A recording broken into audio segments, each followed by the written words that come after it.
ಎಲ್ಲರಿಗೂ ನಮಸ್ಕಾರ. Welcome back to my channel. ನೀವು ನೋಡ್ತಾ ಇದ್ದೀರಾ ಸೂಪರ್ ಕಿಚನ್ ಕನ್ನಡ ಚಾನಲ್. ಇವತ್ತಿನ ವಿಡಿಯೋದಲ್ಲಿ ವೆರಿ ಸಿಂಪಲ್ ಆ್ಯಂಡ್ ಡೆಲಿಷಿಯಸ್ ಆಗಿರುವಂತಹ ದಾಲ್ ಪಾಲಕ್ ರೆಸಿಪಿಯನ್ನು ಕೇವಲ 10 ನಿಮಿಷದಲ್ಲಿ ಹೀಗೆ ಮಾಡ್ಕೋಬಹುದು ಅಂತ ನೋಡೋಣ ಬನ್ನಿ. ಅದಕ್ಕೂ ಮೊದಲು ಏನೆಲ್ಲ ಪದಾರ್ಥಗಳು ಬೇಕು ಅನ್ನೋದನ್ನು ನೋಡೋಣ. ನಾನಿಲ್ಲಿ ಸ್ವಲ್ಪ ಶುಂಠಿ, ಬೆಳ್ಳುಳ್ಳಿ, ಹಸಿಮೆಣಸಿಕಾಯಿ ಹಾಗೂ ಈರುಳ್ಳಿಯನ್ನು ಕಟ್ ಮಾಡಿ ಇಟ್ಕೊಂಡಿದ್ದೀನಿ. ಹಾಗೆ 1/4 ಕಪ್ನಷ್ಟು ತೊಗರಿಬೇಳೆ, 1 ಟೊಮೊಟೊ ಹಣ್ಣನ್ನು ಸಣ್ಣದಾಗಿ ಹೆಚ್ಚಿಟ್ಕೊಳ್ಬೇಕು. ಹಾಗೆ 1 ಕಟ್ಟನಷ್ಟು ಪಾಲಕ್ ಸೊಪ್ಪನ್ನು ತೊಳೆದು ಸಣ್ಣದಾಗಿ ಹೆಚ್ಚಿಟ್ಕೊಂಡಿದ್ದೀನಿ.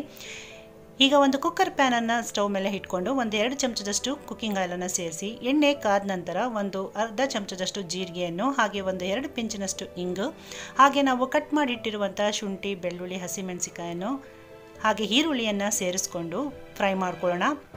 ಇದು ಗೋಲ್ಡನ್ ಬ್ರೌನ್ ಬರಬೇಕಂತ ಏನಿಲ್ಲ, ಇದು ಸ್ವಲ್ಪ ಟ್ರಾನ್ಸ್ಪರೆಂಟ್ ಆದರೆ ಸಾಕಾಗತ್ತೆ. ನೋಡಿ, ಈ ರೀತಿ ಇದು ಫ್ರೈ ಆಗಿದ ನಂತರ ಕಟ್ ಮಾಡಿರುವಂಥ ಟೊಮೊಟೊ ಹಣ್ಣನ್ನು ಸೇರಿಸ್ಕೊಳ್ಳೋಣ. ಜೊತೆಗೆ ನಾವು ಬೇಳೆಯನ್ನು ಕೂಡ ಸೇರಿಸ್ಕೊಂಡು ಇವೆರಡನ್ನು ಒಂದು 10 ಸೆಕೆಂಡ್ಗಳ ಕಾಲ ನಾವು ಫ್ರೈ ಮಾಡ್ಕೊಳ್ಬೇಕು. ಈ ರೀತಿ ಫ್ರೈ ಮಾಡ್ಕೊಳ್ತಾ ನಾವೀಗಾಗಲೇ ನೀಟಾಗಿ ತೊಳೆದು ಸಣ್ಣದಾಗಿ ಹೆಚ್ಚಿರುವಂತಹ ಪಾಲಕ್ ಸೊಪ್ಪನ್ನು ಸೇರಿಸ್ಕೊಳ್ಳೋಣ. ಸೊಪ್ಪನ್ನು ಸೇರಿಸಿದ ನಂತರ ಈ ಸೊಪ್ಪಿನಲ್ಲಿ ಇರುವಂತಹ ಹಸಿ ವಾಸನೆ ಹಾಗೆ ಇದರಲ್ಲಿರುವಂಥ ನೀರಿನಂಶ ಹೋಗೋ ತನಕ ನಾವು ಚೆನ್ನಾಗಿ ಫ್ರೈ ಮಾಡ್ಕೊಳ್ಬೇಕು.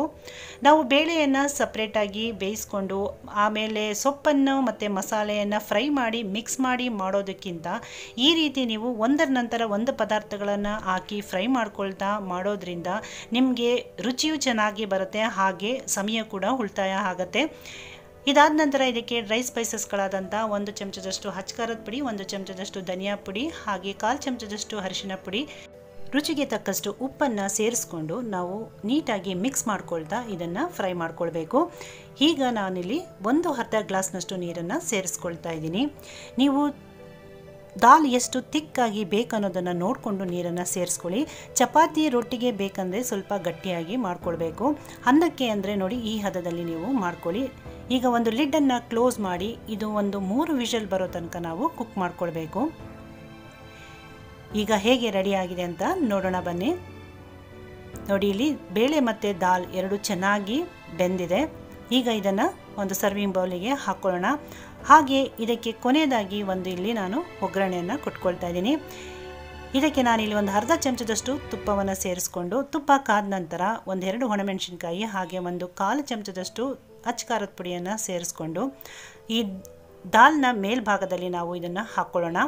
ಈ ರೀತಿ ಹಾಕೋದ್ರಿಂದ ಇದರ ಫ್ಲೇವರು ತುಂಬಾ ಚೆನ್ನಾಗಿರುತ್ತೆ, ರುಚಿ ಕೂಡ ತುಂಬಾ ಟೇಸ್ಟಿಯಾಗಿರುತ್ತೆ, ಹಾಗೆ ನೋಡೋದಕ್ಕೂ ಕೂಡ ತುಂಬಾ ಅಟ್ರಾಕ್ಟಿವ್ ಆಗಿ ಕಾಣುತ್ತೆ. ನೋಡಿದ್ರಲ್ಲ ವೀಕ್ಷಕರೇ, ಎಷ್ಟು ಸುಲಭವಾಗಿ ಕೇವಲ 10 ನಿಮಿಷದಲ್ಲಿ ನಾವು ಈ ದಾಲ್ ಮತ್ತು ಪಾಲಕನ್ನು ಮಾಡ್ಕೊಂಡ್ವಿ ಅಂತ. ಇದು ಅನ್ನ, ರೋಟಿ, ಚಪಾತಿಗೆ ತುಂಬಾ ಟೇಸ್ಟಿಯಾಗಿರುತ್ತೆ.